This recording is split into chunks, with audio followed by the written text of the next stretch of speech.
Good evening दोस्तों। Knowledge academy science coaching के YouTube channel में आप लोगों का स्वागत है।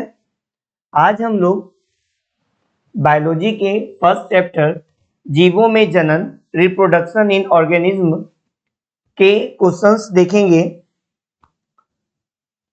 इसमें हम लोग का आज पहला क्वेश्चन है, धनकंद का उदाहरण है। तो दोस्तों धनकंद का उदाहरण यहाँ पे अगर देखा जाए तो ऑप्शन दिया गया है अदरक, कोलोकेशिया, प्याज, आलू। तो यहाँ पे आपका जो राइट आंसर होगा दोस्तों वो होगा कोलोकेशिया, जिसे हम लोग सामान्य भाषा में ओल के नाम से जानते हैं। तो ये धनकंद का उदाहरण होगा। अगला प्रश्न है, समसूत्री विभाजन होता है। तो दोस्तों समसूत्री विभाजन किसमें होता है? ऑप्शन ए है कायिक कोशिका में, ऑप्शन बी जनन कोशिका में, ऑप्शन सी ए और बी दोनों, ऑप्शन डी इनमें से कोई नहीं। तो दोस्तों आपका राइट आंसर हो जाएगा ऑप्शन सी, यानी कि ए और बी दोनों में। तो कायिक कोशिका में भी समसूत्री विभाजन होता है और जनन कोशिका में भी समसूत्री विभाजन होता है। तो इसलिए हम लोग का राइट आंसर हो जाएगा ऑप्शन सी। अगला प्रश्न है, इनमें से किसमें आंतरिक निषेचन नहीं होता है? तो दोस्तों यहाँ पे आपका ऑप्शन है ऑप्शन ए पक्षी, ऑप्शन बी मेढक, ऑप्शन सी स्तनपायी, ऑप्शन डी इनमें से कोई नहीं।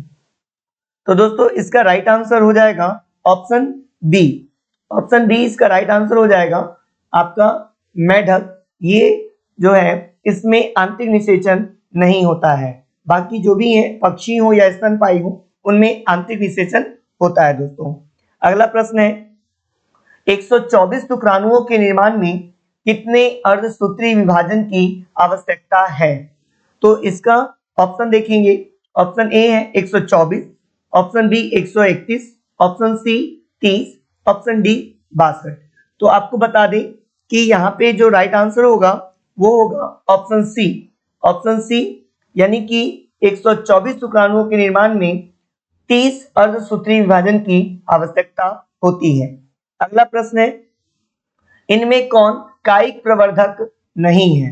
तो देखेंगे ऑप्शन ए है प्रकंड, यानी कि जिसको हम राइजोम के नाम से भी जानते हैं। चूसक, इसे हम सकर के नाम से जानते हैं, सकर होता है ये सकर। और तीसरा है शाखा ऑफसेट, और चौथा है चल बीजाणु। तो हम लोग का इसमें जो राइट आंसर होगा वो होगा ऑप्शन डी चल बीजाणु। चल बीजाणु जो होते हैं उनमें कायिक प्रवर्धन नहीं होता है दोस्तों। अगला प्रश्न है, युग्मक सामान्यतः किस प्रकार के होते हैं? तो ऑप्शन ए है haploid, option B diploid, option C polyploid, option D nulliploid. तो दोस्तों आपको बता दें युग्मक हमारे हैप्लॉइड होते हैं, एक गुणक होते हैं।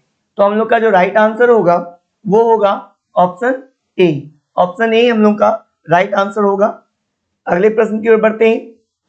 अगला प्रश्न है, ईस्ट में प्रजनन मुख्यतः किसके माध्यम से होता है? तो दोस्तों ऑप्शन है मुकुलन, ऑप्शन बी विखंडीकरण, ऑप्शन सी परागन, ऑप्शन डी इन सभी के द्वारा। तो देखिए इसका जो राइट आंसर होगा दोस्तों वो होगा ऑप्शन ए। ऑप्शन ए इसका राइट आंसर होगा, यानी कि मुकुलन। मुकुलन के द्वारा ईस्ट में प्रजनन होता है। अगला प्रश्न है, अदरक में कायिक प्रवर्धन किसके द्वारा होता है? ऑप्शन ए राइजोम के द्वारा, ऑप्शन बी जड़ के द्वारा, ऑप्शन सी ट्यूनर के द्वारा, और ऑप्शन डी बल्ब के द्वारा। तो दोस्तों आपको बता दें अदरक में कायिक प्रवर्धन इसके बल्ब के द्वारा होता है, जो कि ऑप्शन डी हमारा राइट आंसर होगा। अगला प्रश्न है, निम्नांकित किसमें पादप काय अगुणित होता है? तो दोस्तों ऑप्शन है शैवाल, कवक, ब्रायोफाइट्स, इनमें से कोई नहीं। तो आपका राइट आंसर होगा ऑप्शन सी, यानी कि ब्रायोफाइट। ब्रायोफाइट्स जो होते हैं ये अगुणित होते हैं। अगला प्रश्न है दोस्तों, उच्च श्रेणी के पौधों में अर्धसूत्रण किस समय होता है? तो दोस्तों आपको बता दें ऑप्शन है यहाँ पे युग्मक बनते समय, निषेचन के समय, भ्रूणोद्भव के समय, बीज निर्माण के समय। तो इसका राइट आंसर हो जाएगा, इसका राइट आंसर हो जाएगा ऑप्शन ए युग्मक बनते समय। युग्मक बनते समय जो है उच्च श्रेणी के पौधों में अर्धसूत्रण होता है।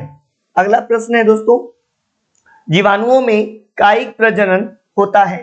ऑप्शन ए द्विखंडन द्वारा, ऑप्शन बी संकरण द्वारा, ऑप्शन सी संलयन द्वारा, ऑप्शन डी खंडन द्वारा। तो इसका राइट आंसर होगा ऑप्शन ए द्विखंडन द्वारा। तो द्विखंडन द्वारा जो है जीवाणुओं में कायिक प्रजनन होता है दोस्तों। अगला प्रश्न है, बिना निषेचन के फल का विकास क्या कहलाता है। ऑप्शन ए पार्थिनोकार्पी, पार्थेनोजेनेसिस, एपोमिक्सिस, इनमें से कोई नहीं। तो आपका राइट आंसर हो जाएगा ऑप्शन बी पार्थेनोजेनेसिस। पार्थेनोजेनेसिस जो है ये हमारा राइट आंसर होगा। पार्थेनोजेनेसिस, पार्थेनोजेनेसिस कहलाता है क्या, बिना निषेचन के फल का जो विकास होता है उसे हम पार्थेनोजेनेसिस कहते हैं। अगला प्रश्न देखेंगे दोस्तों, सलकंद का उदाहरण है। तो यहाँ पे ऑप्शन है, ऑप्शन ए अदरक, ऑप्शन बी दूब घास, ऑप्शन सी प्याज, ऑप्शन डी आलू। तो दोस्तों सलकंद का जो उदाहरण है वो आपका हो जाएगा प्याज। तो राइट आंसर ऑप्शन सी प्याज। प्याज हमारा जो है वो सलकंद का उदाहरण है। अगला प्रश्न देखते हैं, युग्मक जनन है। तो पूछ रहा है क्या है युग्मक जनन। ऑप्शन ए निषेचन पूर्व की घटना, निषेचन की घटना, निषेचन बाद की घटना, इनमें से कोई नहीं। तो युग्मक जनन जो है वह निषेचन पूर्व की घटना है। ऑप्शन ए हमारा जो है वो राइट आंसर हो जाएगा ऑप्शन ए। ऑप्शन ए निषेचन पूर्व की घटना है। अगला प्रश्न है हम लोग का, इनमें से कौन अगुणित है। इनमें से कौन अगुणित है। ऑप्शन ए पराग, ऑप्शन बी अंडाशय, ऑप्शन बी, ऑप्शन सी परागकोश, ऑप्शन डी युग्मनज। तो आपका यहाँ पे राइट आंसर हो जाएगा दोस्तों ऑप्शन ए पराग। पराग जो होते हैं ये अगुणित होते हैं। पराग जो होते हैं दोस्तों अगुणित होते हैं। अगला क्वेश्चन है हम लोग का, पत्तियों द्वारा कायिक जनन होता है। तो किसमें पत्तियों द्वारा कायिक जनन होता है। तो ऑप्शन ए ब्रायोफिलम में, लिली में, निगोनिया में, बॉस में। तो ऑप्शन ए हो जाएगा हमारा ब्रायोफिलम में। ब्रायोफिलम में जो है पत्तियों द्वारा कायिक जनन होता है दोस्तों। Right answer option A. अगला प्रश्न है, केचुआ प्राणी है। तो केचुआ कैसा प्राणी है दोस्तों। ऑप्शन ए एक लिंगी, ऑप्शन बी द्विलिंगी, ऑप्शन सी अलिंगी, ऑप्शन डी नपुंसक। तो आपको बता दें हम लोग का जो राइट आंसर होगा वो होगा ऑप्शन बी द्विलिंगी। केचुआ जो होता है वह एक द्विलिंगी प्राणी है। अगला प्रश्न है हम लोग का, जेम्यूल किसकी अलैंगिक जनन संरचना है। ऑप्शन ए कवक की, ऑप्शन बी हाइड्रा की, ऑप्शन सी स्पंज की, ऑप्शन डी इनमें से कोई नहीं। तो दोस्तों हमारा जो राइट आंसर होगा वो होगा option C. Option C sponge की। जेम्यूल स्पंज की अलैंगिक जनन संरचना है। अगला प्रश्न है, सिनगैमी का अर्थ होता है। तो दोस्तों यहाँ पे पूछा है सिनगैमी का क्या अर्थ होता है। तो यहाँ पे ऑप्शन दिया है युग्मक संलयन, युग्मक निर्माण, दोनों, इनमें से कोई नहीं। तो इसका राइट आंसर हो जाएगा दोस्तों ऑप्शन ए युग्मक संलयन। युग्मक संलयन को ही सिनगैमी कहा जाता है। अगला प्रश्न है, जंतुओं में जनन पूर्व की अवस्था कहलाती है। तो दोस्तों जंतुओं में जनन पूर्व की अवस्था क्या कहलाती है। ऑप्शन ए कायिक अवस्था, ऑप्शन बी किशोरावस्था, ऑप्शन सी जीर्णता अवस्था, ऑप्शन डी गुणोद्भव की अवस्था। तो दोस्तों आपका जो राइट आंसर होगा वह होगा ऑप्शन बी किशोरावस्था। किशोरावस्था जो है जंतुओं में जनन पूर्व की अवस्था कहलाती है। अगला प्रश्न है, पौधों में जनन अवस्था की शुरुआत होने की पहचान होती है कैसे। तो ऑप्शन ए पुष्पन द्वारा, ऑप्शन बी फल निर्माण द्वारा, ऑप्शन सी अंकुरन द्वारा, ऑप्शन डी इनमें से कोई नहीं। तो दोस्तों आपका जो राइट आंसर होगा वह होगा ऑप्शन ए पुष्पन द्वारा। ऑप्शन ए पुष्पन द्वारा पौधों में जनन अवस्था की शुरुआत को पहचाना जाता है।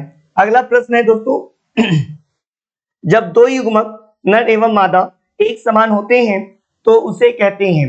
तो क्या कहते हैं दोस्तों। ऑप्शन ए समयुग्मकी, ऑप्शन बी विषम युग्मकी, ऑप्शन सी एकलिंगी, ऑप्शन डी इनमें से सभी।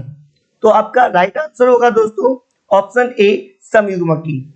ठीक है। तो हमारा राइट आंसर हो जाएगा ऑप्शन ए समयुग्मकी। जब दो युग्मक जो है एक समान होते हैं तो उसे हम कहते हैं समयुग्मकी। अगला प्रश्न है दोस्तों, मादा जंतु जिसमें मध्य चक्र होता है तो वो कौन से होंगे? ऑप्शन ए बंदर, ऑप्शन बी मनुष्य, ऑप्शन सी ए और बी दोनों, ऑप्शन डी गाय। तो हमारा राइट आंसर यहाँ पे हो जाएगा दोस्तों ऑप्शन डी गाय। गाय जो है वह जंतु है जिसमें मध्य चक्र होता है। अगला प्रश्न है, बिना निषेचन के पौधों का उत्पादन किसके द्वारा किया जाता है?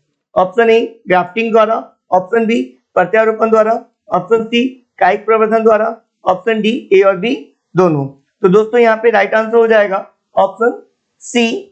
हमारा यहाँ पे राइट आंसर हो जाएगा ऑप्शन सी हमारा राइट आंसर हो जाएगा कायिक प्रवर्धन। बिना निषेचन के पौधे का उत्पादन जो है किसके द्वारा किया जाता है? तो यह किया जाता है कायिक प्रवर्धन के द्वारा। अगला क्वेश्चन है हम लोग का, निषेचन आंतरिक होता है किसमें? तारा मछलियों में, option A, option B shark में, ऑप्शन सी हड्डीदार मछलियों में और ऑप्शन डी उभयचरों में। तो दोस्तों यहाँ पे जो राइट आंसर होगा ऑप्शन बी होगा शार्क मछली में। तो शार्क मछली में जो है वह निषेचन कैसा होता है? आंतरिक होता है। बाकी जितनी भी यहाँ पे ऑप्शंस हैं, ऑप्शन ए तारा मछली हो, हड्डीदार मछली हो, उभयचर हो, इन सब में बाह्य निषेचन होगा और आंतरिक निषेचन इसमें से किसमें होगा? केवल शार्क में होगा दोस्तों।